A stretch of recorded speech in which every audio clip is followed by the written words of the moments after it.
محترم حضرات،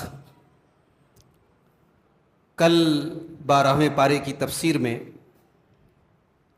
سورہ یوسف کی کچھ آیتوں کی تفسیر آپ کے سامنے پیش کی گئی اور مختصر میں حضرت یوسف علیہ السلام کا واقعہ آپ کے سامنے پیش کیا گیا۔ حضرت یوسف علیہ السلام جب جیل میں پہنچے تو جیل میں وہاں ان کی ملاقات دو لوگوں سے ہوئی۔ ان دو لوگوں نے ایک خواب دیکھا۔ ایک نے خواب دیکھا کہ میں انگور کا رس نچوڑ رہا ہوں، اور دوسرے نے خواب دیکھا کہ میں اپنے سر کے اوپر ٹوکری کو لے کے جا رہا ہوں اور اس میں روٹیاں ہیں اور پرندے اس روٹی کو نوچ نوچ کے کھا رہے ہیں۔ تو ان دونوں نے اپنا یہ خواب حضرت یوسف کے سامنے بیان کیا اور کہا کہ آپ اس کی تعبیر بتائیں، کیونکہ ان کو اندازہ ہو گیا تھا کہ آپ کی تعبیر جانتے ہیں۔ حضرت یوسف علیہ السلام نے اس موقع کو غنیمت جانا اور ان دونوں لوگوں کو خواب کی تعبیر بتانے سے پہلے توحید کی دعوت دی۔ ان کو سمجھایا کہ اللہ اکیلا اللہ ہی ہمارا معبود ہے۔ اس میں ایک سبق یہ ہے کہ ایک مسلمان کسی بھی اسٹیج میں ہو، اگر توحید کی دعوت دینے کا کوئی موقع مل رہا ہے تو ایک مسلمان کو اسے چوکنا نہیں چاہیے۔ حضرت یوسف علیہ السلام نے اس موقع کا فائدہ اٹھایا اور خواب کی تعبیر بتانے سے پہلے ان دونوں ساتھیوں کو، اپنے جیل کے ساتھیوں کو، انہوں نے توحید کی دعوت دی۔ اس کے بعد خواب کی تعبیر بتائی اور کہا کہ تم دونوں میں سے ایک کو پھانسی دے دی جائے گی، اس کو سولی چڑھا دیا جائے گا اور اس کی لاش میں سے پرندے نوچ نوچ کے کھائیں گے، اور دوسرا بادشاہ کو شراب پلانے کی ڈیوٹی پر، دوسرا بادشاہ کو شراب پلانے کی ڈیوٹی پر لگے گا، بادشاہ کا ساقی بنے گا، شراب پلانے کا کام کرے گا۔ لیکن یہ بات حضرت یوسف نے کلیئر نہیں کی کہ کون بچے گا اور کس، اور جس کے بارے میں حضرت یوسف کو امید تھی کہ وہ بچ جائے گا، اس کو تنہائی میں حضرت یوسف علیہ السلام نے اس سے کہا کہ دیکھو، جب تم بچ جانا تو اپنے بادشاہ کے سامنے میری بے گناہی کا ذکر کرنا۔ میں بے گناہ ہوں، جیل میں کئی سال سے میری جوانی برباد ہو رہی، میری زندگی برباد ہو رہی ہے۔ اور جیسا حضرت یوسف نے بتایا تھا ویسا ہی ہوا۔ ایک کو سولی چڑھا دیا گیا، دوسرا بچ گیا اور بادشاہ کا ساقی بن گیا، لیکن وہ بادشاہ سے حضرت یوسف کا ذکر کرنا بھول گیا، اور اس کے بعد حضرت یوسف کو کئی سال اور جیل میں رہنا پڑا۔ پھر بادشاہ نے ایک عجیب و غریب خواب دیکھا۔ بادشاہ نے خواب دیکھا کہ 7 دبلی گائے 7 موٹی گایوں کو کھا رہی ہیں، اور 7 ہری بالیاں ہیں اور 7 سوکھی بالیاں ہیں۔ بادشاہ نے اپنے درباریوں سے پوچھا کہ میں نے ایسا خواب دیکھا ہے، اس خواب کی کیا تعبیر ہے؟ تو درباری تو خواب کی تعبیر جانتے نہیں تھے، تو انہوں نے کہا کہ بادشاہ سلامت، یہ ازغاث و احلام ہیں، یہ پراگندہ خیالات ہیں، اس خواب کی کوئی حقیقت نہیں ہے۔ اور خواب بھی بڑا عجیب و غریب تھا، 7 دبلی گائے 7 موٹی گائے کو کھا رہی ہے، بہت عجیب و غریب خواب تھا۔ تو درباریوں نے اس خواب کو اگنور کرنے کی کوشش کی، لیکن بادشاہ کا جو ساقی تھا، جو بادشاہ کو شراب پلاتا تھا، اسے یاد آ گیا کہ حضرت یوسف علیہ السلام خواب کی، اس نے کہا کہ میرے پاس ایک آدمی ہے، میں اس سے خواب کی تعبیر پتہ کر سکتا ہوں۔ اب وہ سیدھے جیل میں آیا اور جیل میں آتے ہی کہنے لگا کہ اے یوسف، ایک خواب کی تعبیر بتاؤ۔ اور خواب یہ ہے، 7 دبلی گائے 7 موٹی گائے کو کھا رہی ہے، 7 ہری بالیاں ہیں 7 سوکھی بالیاں ہیں، اس خواب کا مطلب بتاؤ۔ حضرت یوسف چاہتے تو پہلے شکوہ کرتے کہ بھائی تو کس منہ سے میرے پاس آیا ہے، میں نے تیرے خواب کی تعبیر بتائی، تیرے اوپر احسان کیا، اور تو بچنے کے بعد, نکلنے کے بعد, آج کئی سال کے بعد آیا ہے اور آ کر کے مجھ سے خواب کی تعبیر پوچھ رہا ہے. حضرت یوسف نے کوئی شکوہ نہیں کیا, بلکہ فوراً خواب کی تعبیر بتائی. کہا کہ 7 سال تک آپ لوگ کھیتی کیجئے, اور کھیتی جب کریں آپ تو اناج جتنا ضرورت بھر کا ہے اتنا کھا لے, اور باقی اناج کو اس کی بالیوں میں ہی رہنے دیں, اسٹور کر دیں, کیونکہ 7 سال تو اچھی پیداوار ہوگی, پھر 7 سال ایسا آنے والا ہے جس میں قحط پڑے گا, سوکھا پڑے گا, اور بارش کا ایک قطرہ نہیں برسے گا. تو یہ جو 7 سال آپ اناج اسٹور کریں گے, یہی اناج آپ کے کام آئے گا اگلے 7 سال. اور پھر 1 سال خوب بارش ہوگی اور خوب پھلوں کی پیداوار ہوگی, اور خوب پھلوں کا رس لوگ نچوڑ نچوڑ کے پھلوں کا رس پئیں گے. جب بادشاہ کے پاس اس خواب کی تعبیر پہنچی, بادشاہ نے کہا کہ بھی کون ہے وہ آدمی جس نے اتنی بڑی تعبیر بتائی ہے؟ ہمارے ملک کے 14 سال کے فیوچر کی پلاننگ اس نے بتائی ہے, ہمارے ملک کے 7 خطرناک سالوں کو اس نے ہماری حفاظت کے طریقہ بتایا ہے, اس کو سامنے لایا جائے. جب بادشاہ کے لوگ پہنچے حضرت یوسف کے پاس کہ بادشاہ نے آپ کو بلوایا ہے, تو اب حضرت یوسف علیہ السلام نے کہا کہ نہیں, اگر وہ چاہتے بادشاہ بلا رہا تھا چلے جاتے, مگر دامن پہ جو داغ لگا تھا کہ بھئی کیوں یہ جیل میں آئے, کیا زنا کیا تھا, نعوذ باللہ کوئی غلط کام کیا تھا, کسی عورت کے ساتھ کوئی چکر تھا, کیوں آئے تھے جیل میں؟ کہا کہ جائیے پہلے بادشاہ سے پوچھیے کہ ان عورتوں کا کیا معاملہ تھا جن عورتوں نے اپنے ہاتھوں کو کاٹا تھا, اور کس قصور میں مجھے جیل کی کوٹری میں رکھا گیا. اب جب بادشاہ نے معاملے کو پتہ کروایا تو اب عزیز مصر کی جو بیوی تھی جس کا نام زلیخا بتایا جاتا ہے, اب اس نے بالکل سچی بات کہی. اس نے کہا الآن حصحص الحق, اس نے کہا اب سچائی سامنے آ گئی ہے, اب میں کچھ چھپاؤں گی نہیں, یہ بالکل پاک دامن ہے, بے قصور ہے, اور میری غلطی تھی, میں نے اس کو غلط کام کرنے کے لیے اکسایا تھا, یہ بالکل بے داغ ہے.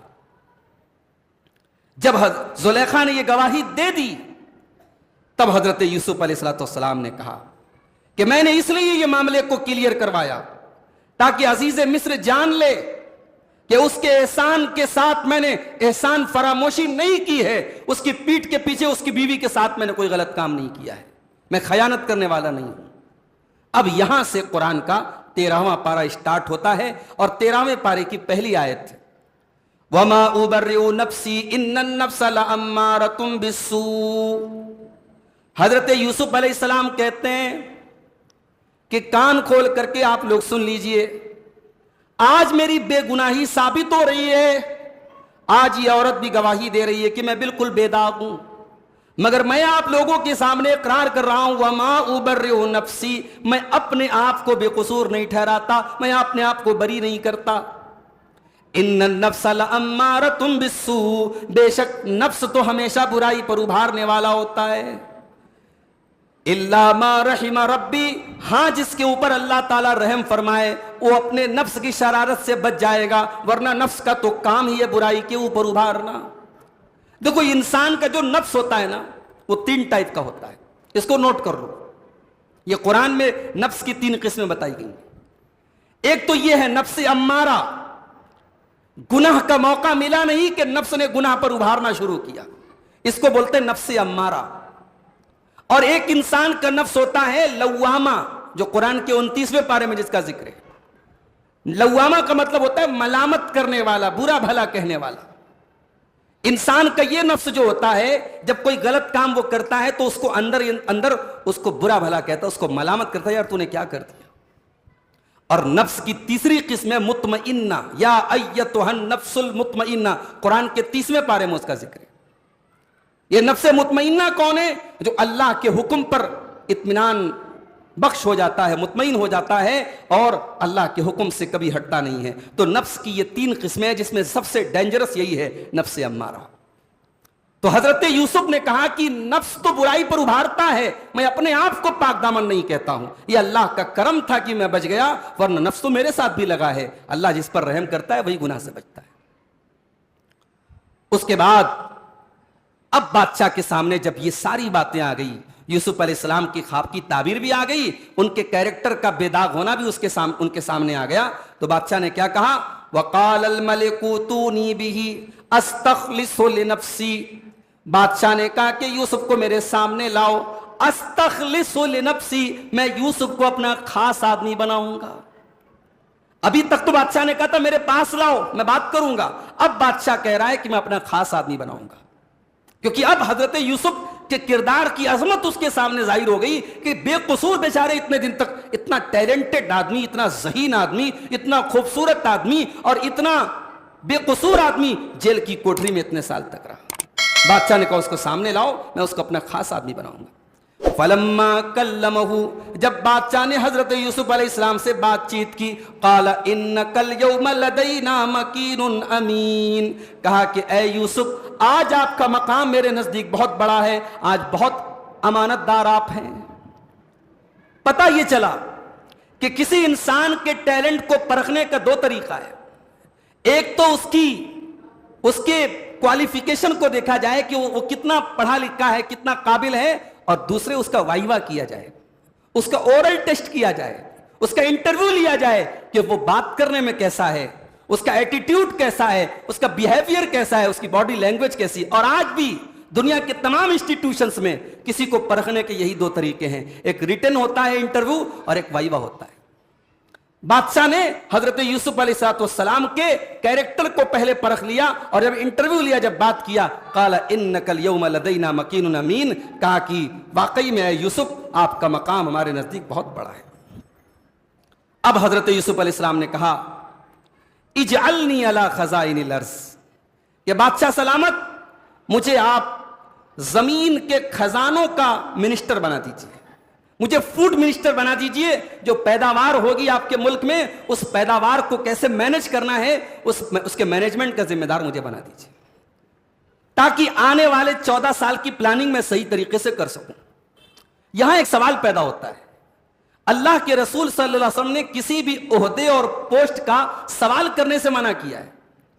اللہ کے نبی صحابی سے کہتے ہیں کہ کبھی بھی عہدے کا سوال مت کرو, کرسی کا سوال مت کرو. اگر تمہیں سوال کر کے کوئی عہدہ ملے گا تو تمہیں اس اللہ تبارک و تعالیٰ اس عہدے کے سلسلے میں تمہاری مدد نہیں کرے گا, اس کے حوالے کر دیا جائے گا. وَإِنْ أُوتِيتَهَا عَنْ غَيْرِ مَسْأَلَةٍ, اور اگر بغیر مانگے کوئی عہدہ ملے گا وَإِنْ تَعْلَيْهَا, تو اس پر تمہاری مدد کی جائے گی. اللہ کے نبی نے حضرت عبد الرحمن ابن سمرہ سے کہا تھا.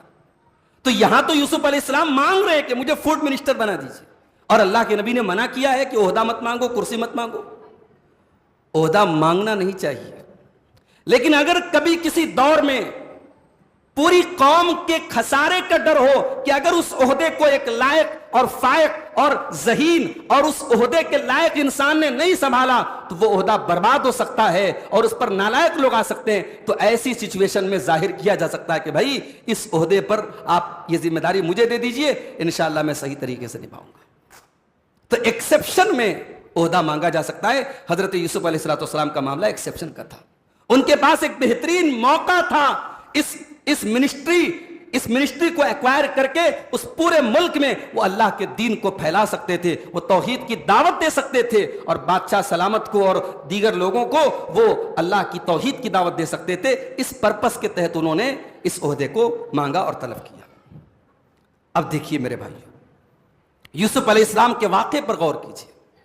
جب بھائیوں نے حضرت یوسف کو کنویں میں ڈالا تھا, ان کے دل و دماغ میں کیا چلتا رہا ہوگا, انہوں نے کیا سوچا ہوگا کہ اے اللہ یہ کیسی آزمائش ہے کہ میرے اپنے ہی بھائی مجھے آج میرے باپ سے دور کر رہے ہیں اور اس اندھے کنویں میں ڈال رہے ہیں, نہ جانے میرا انجام کیا ہوگا. مگر اللہ جس کی حفاظت کرتا ہے میرے بھائی, یوسف علیہ السلام کو ان کے بھائیوں نے کنویں میں ڈالا تھا, یہ سوچ کر کے ڈالا تھا کہ یوسف کا قصہ تمام ہو جائے. آج وہ یوسف مصر کے منسٹر بن چکے ہیں, عزیز مصر کی کرسی پر پہنچ چکے ہیں.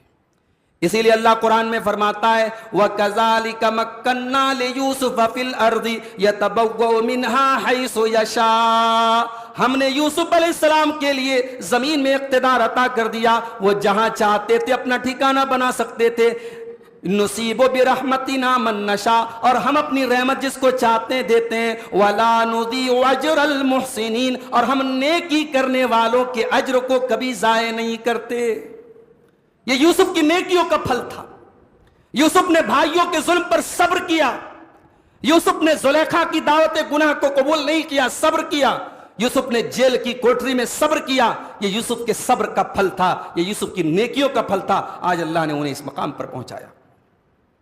اب اس کے بعد وہ 7 سال آئے جو قحط کے 7 سال تھے, جس میں سوکھا پڑ گیا اور ہر جگہ اناج کی قلت ہو گئی. مگر حضرت یوسف علیہ السلام کے بہترین مینجمنٹ کی وجہ سے مصر کے اندر اناج کی کوئی کمی نہیں تھی اور خوراک کی کوئی کمی نہیں تھی. دوسرے ملکوں سے اور دوسرے علاقوں سے لوگ آ کر کے مصر کے بادشاہ کے پاس غلہ ادھار مانگ رہے تھے اور ان سے قرض لے رہے تھے یا اپنے سامان کے بدلے ان سے غلہ لے رہے تھے. تو انہی لوگوں میں یوسف کے بھائی لوگ بھی تھے. یوسف کے بھائی لوگ جو کنعان کے گاؤں سے چل کر کے آئے تھے, کیونکہ ان کے گاؤں میں بھی قحط پڑا تھا, تو وہ یوسف علیہ السلام کے پاس اپنا غلہ لینے کے لیے آئے تھے. جب وہ آنے لگے تو اب قرآن کہتا ہے کہ حضرت یوسف علیہ السلام تو پہچان گئے, لیکن بھائیوں کے سامنے ظاہر نہیں کیا. بھائی غلہ مانگنے آئے ہیں.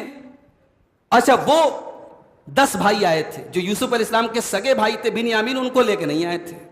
تو حضرت یوسف نے ان سے پوچھا بھئی آپ لوگ کہاں سے آئے؟ حالانکہ حضرت یوسف تو جان رہے ان کے سگے بھائی ہیں, ان لوگوں کو تو پہچان لیا حضرت یوسف نے, ان لوگوں نے نہیں پہچانا. تو حضرت یوسف نے پوچھا کہ آپ لوگ بھئی کتنے بھائی ہیں, کون ہیں؟ تو ان لوگوں نے بتایا کہ ہم لوگ 10 بھائی ہیں, ایک بھائی ہمارا اور ہے. تو حضرت یوسف نے کہا کہ اگلی بار آنا تو اس بھائی کو بھی لانا, تو اس کا ایکسٹرا تم کو غلہ ملے گا, اور اس کو نہیں لے کے آؤ گے تو کسی کا غلہ نہیں ملے گا. اور جب وہ لوگ جانے لگے تو حضرت یوسف علیہ السلام نے جو قیمت ان لوگوں نے دی تھی غلے کی, وہ قیمت بھی ان کے سامان کے اندر رکھوا دی. اب جب یہ لوگ پہنچے, واپس اپنے گاؤں میں پہنچے, تو حضرت یعقوب سے کہا کہ ابا جان, جو عزیز مصر ہے, جو مصر کا وزیر خزانہ ہے, بڑا نیک آدمی ہے, یہ دیکھیے ہم 10 بھائی اپنا اپنا غلہ لائے ہیں, آپ اگلی بار ہمارے بھائی بنیامین کو بھی ہمارے ساتھ بھیجیے, ہم اس کا بھی غلہ لائیں گے. اور جب انہوں نے اپنا تھیلا کھولا تو تھیلے میں جو قیمت وہ لے کے گئے تھے وہ قیمت بھی ریٹرن مل گئی تھی. کہا کہ ابا جان یہ دیکھیے ہماری قیمت بھی ہم کو لوٹا دی گئی ہے, اگلی بار آپ ہمارے بھائی بنیامین کو بھی ہمارے ساتھ بھیجیے. لیکن کہتے ہیں نا, دودھ کا جلا جو ہے چھاچھ بھی پھونک پھونک کے پیتا ہے. حضرت یعقوب علیہ السلام ایک بار دھوکہ کھا چکے تھے, یوسف کو کھو چکے تھے. اب بنیامین کے بارے میں بڑے محتاط تھے وہ. انہوں نے کہا نہیں, میں تم کو جانے نہیں, میں اس کو تمہارے ساتھ جانے نہیں دوں گا. بھائیوں نے بہت ضد کی.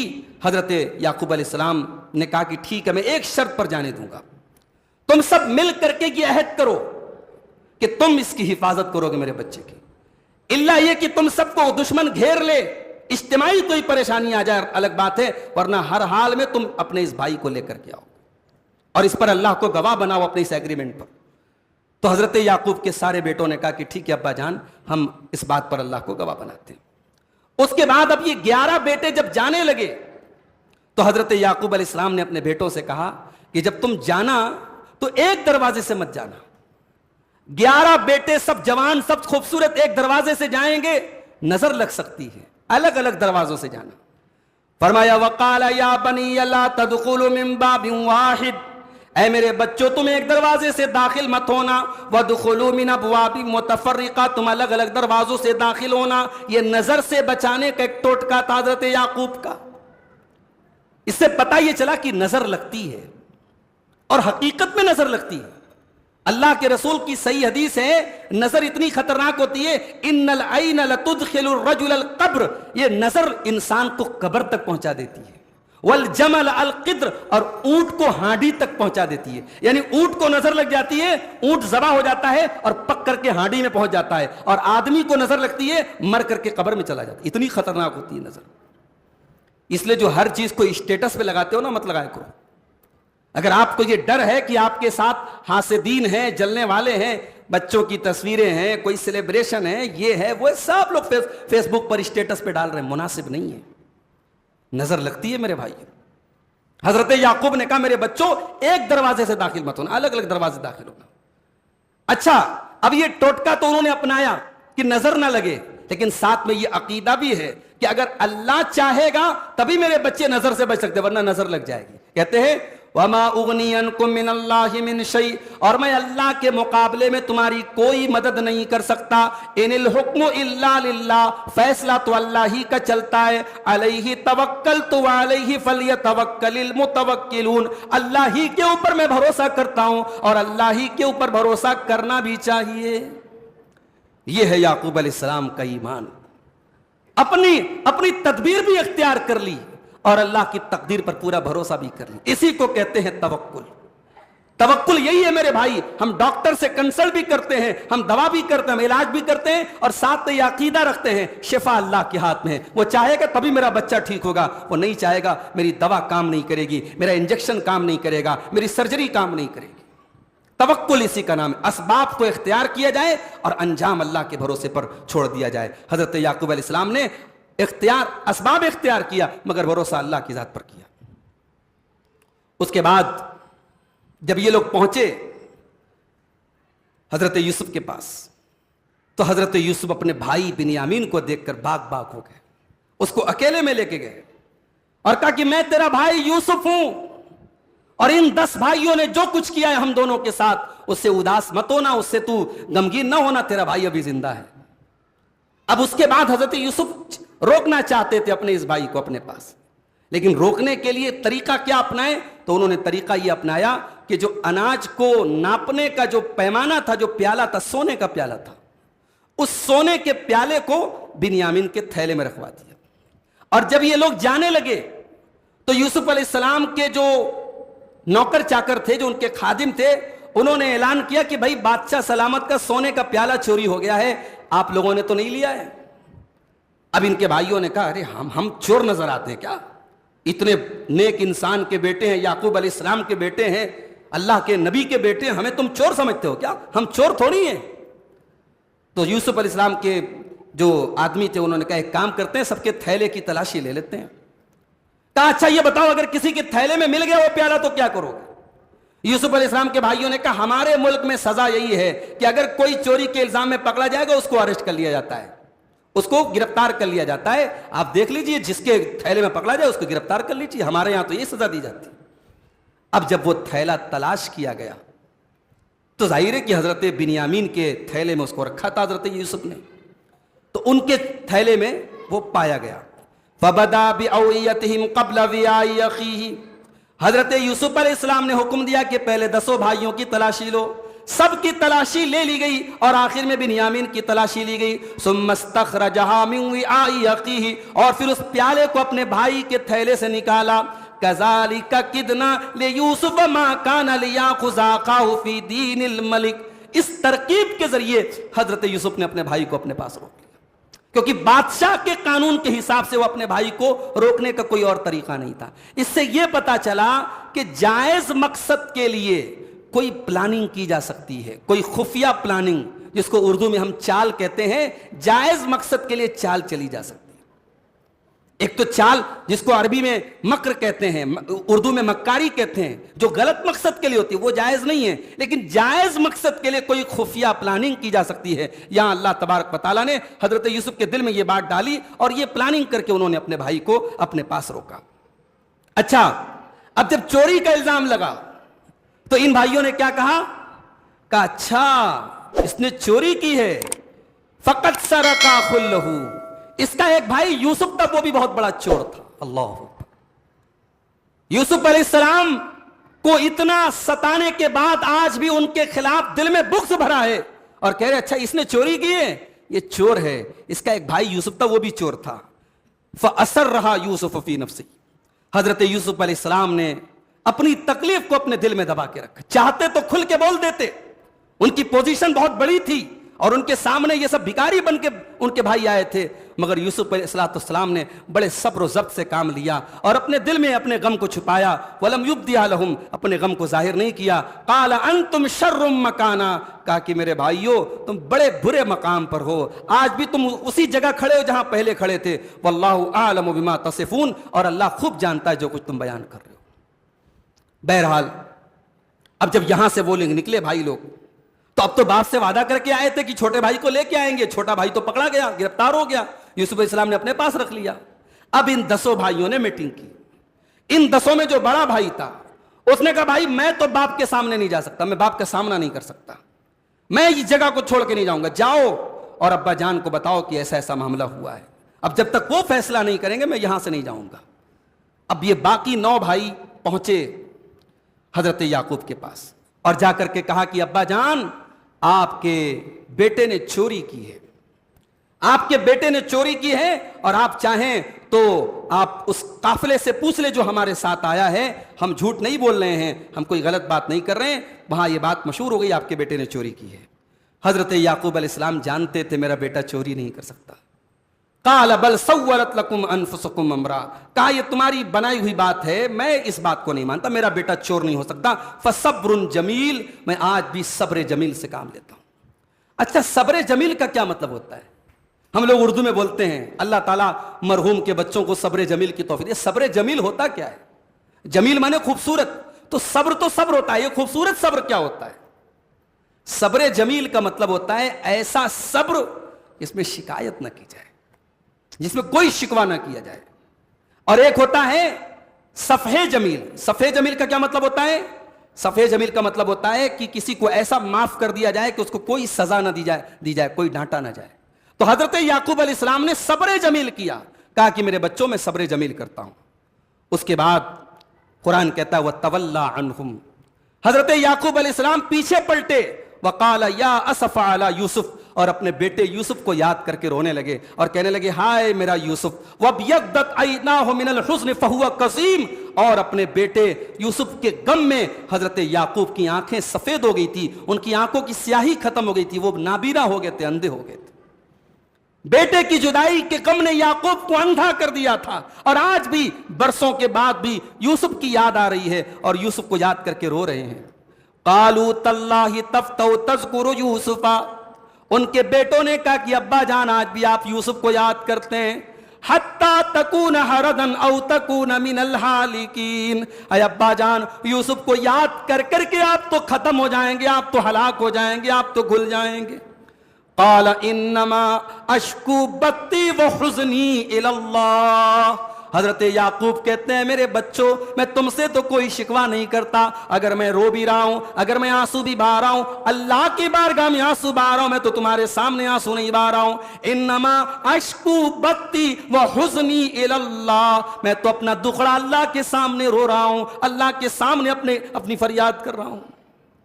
اللہ کے سامنے رونا, اللہ سے فریاد کرنا, اس میں کوئی صبر کی مخالفت نہیں ہے. صبر کی مخالفت کب ہے؟ جب آپ بندوں کے سامنے روئیں گے. اللہ کے سامنے اپنے دکھڑے کا اظہار کرنے میں کوئی حرج کی بات نہیں ہے. اس کے بعد حضرت یعقوب علیہ السلام اپنے بیٹوں سے کہتے ہیں یا بنی یذهبوا فتحسسوا من یوسف واخی, اے میرے بچوں جاؤ یوسف کو بھی تلاش کرو اور اس کے بھائی بنیامین کو بھی لے کر کے آؤ. ولا تیأسوا من روح اللہ, اور دیکھو مجھے پتا ہے یوسف کو گئے آج کئی برس ہو گئے, مگر میں اللہ کی رحمت سے مایوس نہیں ہوں. ولا تیأسوا من روح اللہ, اور تم بھی اللہ کی رحمت سے مایوس مت ہونا. انہ لا ییأس من روح اللہ الا القوم الکافرون, اللہ کی رحمت سے تو کافر لوگ مایوس ہوتے ہیں. مایوس ہونا کافر کا کام ہے. کافر کو اللہ کی رحمت پر بھروسہ نہیں, مومن کو اللہ کی رحمت پر بھروسہ. مومن کو پتا ہوتا ہے اللہ کے لیے کچھ بھی امپاسبل نہیں ہے, کچھ بھی ناممکن نہیں ہے, اللہ کی رحمت کی کوئی انتہا نہیں ہے, اس لیے مومن کبھی مایوس نہیں ہوتا ہے. اس کے بعد اب یہ بھائی پہنچے حضرت یوسف کے پاس, اور یوسف علیہ السلام کے پاس جا کے گڑ گڑانے لگے, کہنے لگے یا ایھا العزیز مسنا واہلنا الضر, اے عزیز مصر ہمارے گاؤں میں سوکھا پڑا ہے, ہم بڑی پریشانی میں.